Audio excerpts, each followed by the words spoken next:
Hello to the world and to the kingdom citizens.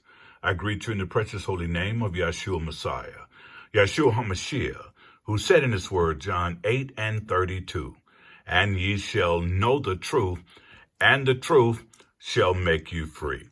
Hi, I'm Dr. John Curry, Ambassador, Pan-African, and welcome to the Embassy of the Kingdom of Heaven on Earth. If you want to follow this podcast, please subscribe to JC Global Embassy TV 1. Ring the bell and hit the thumbs up button. Today's message is a great one. It is making me happy because Africa is finally coming to the understanding that Christianity is a social construct put in place by the Roman Catholic Church as well as by those that are trying to control and maintain the continent of Africa. I am very, very happy that PLO, Professor PLO Lumumba, is now talking about it in a way where the Africans can truly understand why they have been played. And not only been played, but been played by a white Jesus Christ. I really think you're going to enjoy this, and I trust God that you can share it because Professor PLO Lumumba is now talking about Christianity being a social construct for the Africans in Africa as well as for the Africans in America.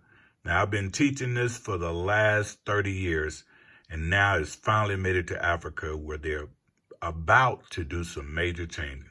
I trust you enjoy this clip.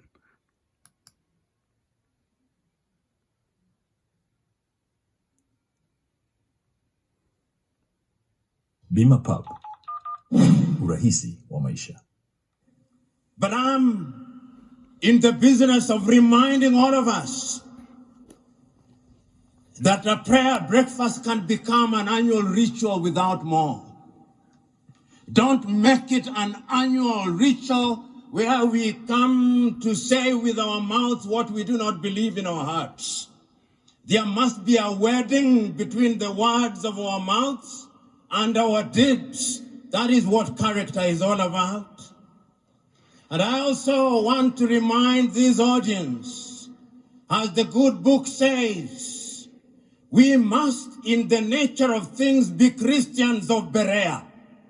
If you read the Acts of the Apostles, Paul says that he liked the Christians of Berea because whenever the word had been preached, they went out and read the word to confirm if what had been preached was true.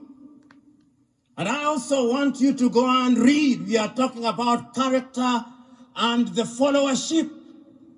Throughout the ages, men and women have followed evil men. And these are those days that we must warn ourselves. I am encouraging you, if you are a Christian of Berea, go and fact check what I'm saying. And you can even fact check it as I'm speaking. Read the book of Matthew, chapter 24, verse 24. In the end days there shall come many Christs, and they shall work wonders, and they shall mislead even the very elect, if it were possible. So we must warn ourselves as people who believe in God.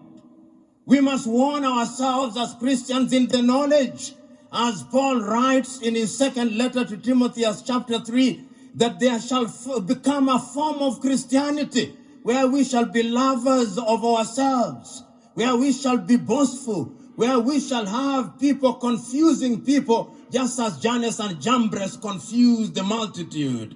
But we are one to do the right thing. And I'm also telling you that the same Bible tells us that you cannot pretend to be lovers of God whom you have not seen if you do not love your brothers and sisters whom you see. You know, when we talk about character, we are talking about serious business. When we talk about prayers, we are talking about serious business. When my good friend Godfrey was asking people to pray, I'm making some of you uncomfortable, and that is my intention. When he was asking people to pray, he asked several people to pray, and everybody came. And I was asking myself, why must 5 people pray? Why can't it be 1? Why? They all said the same thing. Why can't 1 person pray? 3 members of parliament had to pray. Why? Is God deaf? Must we repeat things to God? Are we like the latter-day Pharisees who pray that men may listen to us? Let us not use prayer breakfast to mock God. Let us use prayer breakfast to say that which is right and to speak the truth to all of us. I'm saying all these because we must say it, because we must not shy away from the truth. You know, and before I turn to my subject for 5 minutes, when Christ himself is asked, teach us how to pray, he prays in less than a minute. Our Father who art in heaven, hallowed be thy name. Thy will be done on earth as it is in heaven. Give us this day our daily bread. Full stop. Yes, pray. All these things that we are in the business of asking, God knows before you ask. If he can number the hair on your head, if he knows your thoughts before you say them, don't be like Pharisees. Let us warn ourselves, and let us remind ourselves, as I said yesterday, prayer without action is superstition. We must act. We must do the right thing. Then I've been asked in the context of character to say why Africa is attractive throughout the ages. Africa has always been attractive. It was attractive to the Greeks. They came here and they created their philosophy. Then they called it Greek philosophy. The Romans were here.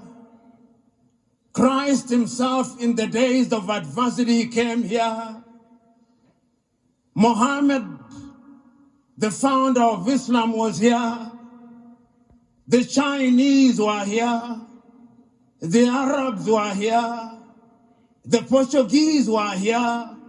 The Spaniards were here. The Dutch were here. The Danes were here. The English were here. The French were here. The Germans were here. This is the mother continent, it's the cradle of humanity. And whenever they have come here with religion, which they have manipulated. And I want to submit and agree with Desmond PLO Tutu that God is not a Christian. No, God is not a Christian. God is too big to be contained in human-made religion. God is not a Muslim. God is not a Hindu. God is not a Buddhist. I remember at one time in the dramatization of the life of Mahatma Gandhi by Richard Attenborough, he was asked, are you a Hindu? He said, no. When I was young in Gujarat, I remember attending a temple where the preacher on that day referred to the Christian Bible, referred to the Hindu Gita, and referred to the Muslim Quran, referring from one book to the other, as if it did not matter which book was being read as long as God was being worshipped. And I believe that that is the God that we are worshiping. We who are Christians must always remember that in fact, the very days when we were called Christians, being a Christian was not meant to be a good thing. A Christian, these Christian followers of Christ, it was meant to be a derogatory term. And sometimes we who are Christians, we who claim to follow the Christ, we are arrogant and intolerant. And for our arrogance and our intolerance, we will be punished.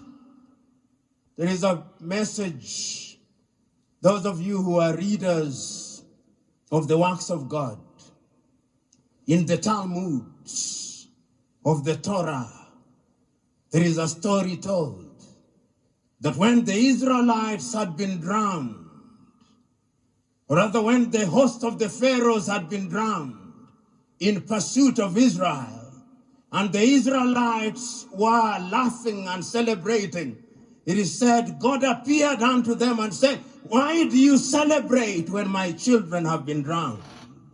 That is the God whom we do not understand. But remember, I was talking about why Africa is attractive. It is attractive because it is the cradle of humanity. And remember, I was saying and talking about Christianity and the manner in which it was midwife to us. Do you know that Christianity was used to justify slavery? Do you know that in the book of Ephesians, in Paul's letter to the Ephesians, he tells people to obey their earthly masters, even the harsh ones? Do you know that the Dutch Reformed Church, on the basis of which apartheid in South Africa was founded, was based on Christianity? Do you know that the Bible has been abused and misused? So, when we talk about the Bible, when we talk about Christianity, you are talking about a man-made thing.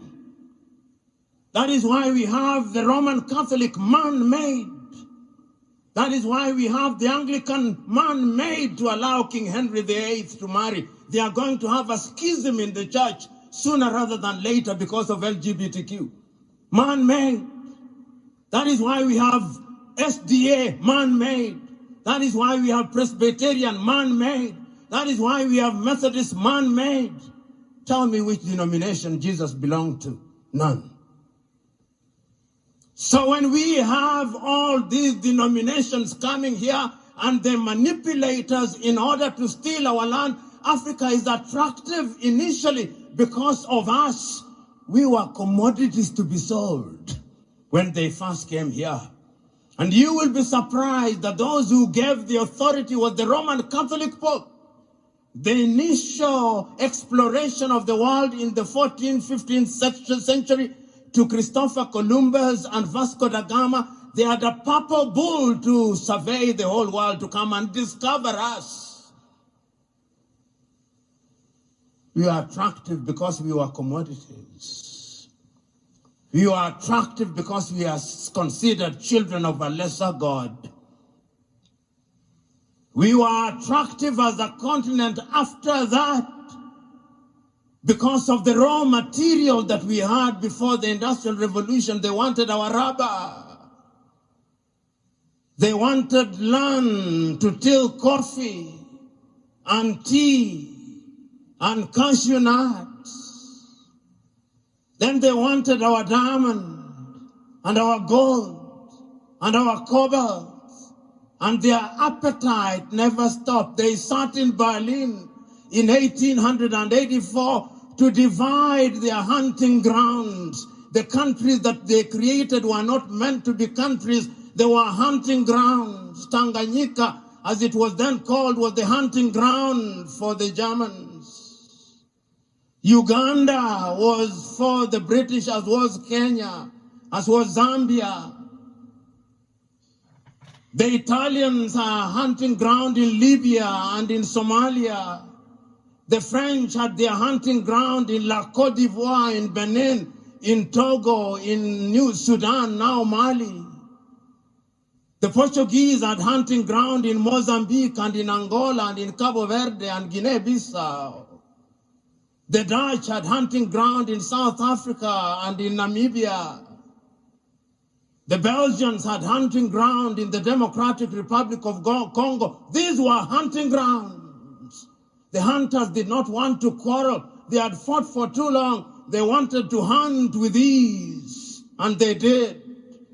And they incorporated some of us. Then the Spirit of God came unto them, and we started struggling to regain our independence. In the intervening period, our kith and kin had been taken to the United States of America and to Caribbean.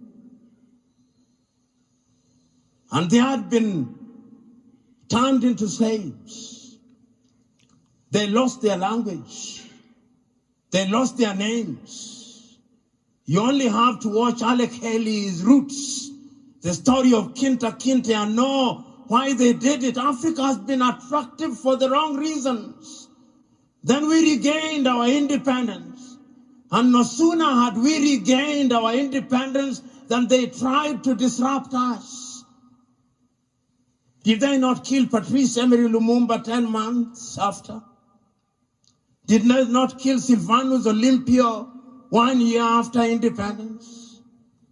Did they not overthrow Kwame Nkrumah in 1966? Did they not use their agents to overthrow Nnamdi Azikiwe and kill Tafawa Balewa and Ahmadu Bello in Nigeria? Was there not a mutiny on a single day in East African countries in 1964 when they wanted to overthrow the government of Tanganyika, Uganda, and Kenya? They were here, the colonialists, because they had lost their hunting grounds and they were coming back. Did they not mount coups in order to regain their hunting grounds? Africa is attractive because of our resources.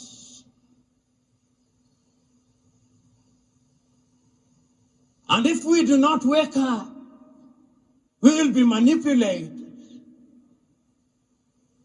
We are now a hunting ground, even as I speak, because a disunited Africa is good for other civilizations.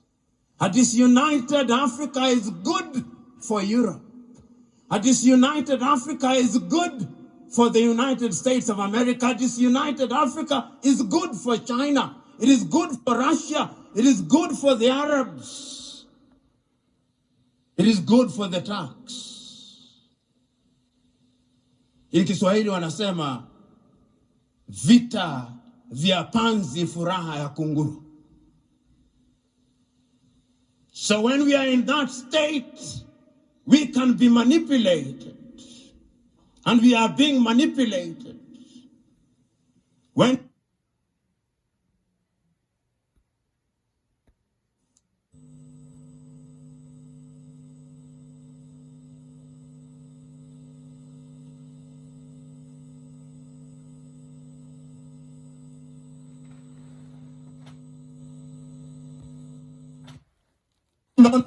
Christ will come and he'll say, I gave you, what did you do with it? And we'll say that we are praying and fasting. No, he will not listen to us. The last time I checked, Paul was preaching, praying, and writing letters, and also making tents. Which is the tent that you are making? I can go on and on, but your attention span has suffered and is suffering. So I must conclude. Conclude by telling us that we have lamented for too long as Africans. We have blamed others for too long. The time is now to blame ourselves. Amen. For nearly 60 years, we have elected in many countries men and women who ought not to be elected. I remember in 1995, when the great Mwalimu Nyerere was invited at a meeting of his party, Chama cha Mapinduzi, to give his ideas on who ought to be elected as the third president of the United Republic of Tanzania. Mwalimu said many things, but among the things that he said was character. Who do you elect? The African electorate's affinity to thieves is without rival in this world. When you are a thief in Africa, the electorate loves you. When you are a liar in most African countries, the electorate loves you. When you incite people on the basis of ethnicity and tribalism, the African electorate in many countries loves you. When you incite people on the basis of religion, many people in the electorate in Africa love you. When you divide people along gender lines, the electorate in Africa loves you. The ghost of ethnicity, the ghost of corruption. Those who claim that they can pray ghosts out, this is the opportunity to pray. Exorcise those ghosts. Otherwise, pray no more. Exercise ghosts no more. Because that is what Africa needs. And I've said, and I'm saying it again, the things that require technology will not be achieved through theology. You are not going to pray the 5G to come into being. No. God gave you the ideas because your mind is what God gave you, and we are created in God's image. The image that God talks about is not about how we look. How can God possibly look like me? How can God possibly look like you? Ladies and gentlemen, in order for Africa to realize our potential, we must wake up. Because when we wake up and we are united, we are going to be masters of our own affairs. We are going to be masters of our own resources. And we can only do that through unity. Not the unity of the graveyard where we do not disagree. We will disagree. But remember, ideas must be cross-pollinated and cross-fertilized. It is in civil disagreement that one good idea overtakes another. And I have faith in Africa. I have faith in the young people sitting up there, knowing that this is an intergenerational battle. You are the young suckers that will grow when all these old bananas are dead, as Chinua Achebe said. This is a race which we have started, and you must win, and win we must. God bless. JC Global Embassy TV1.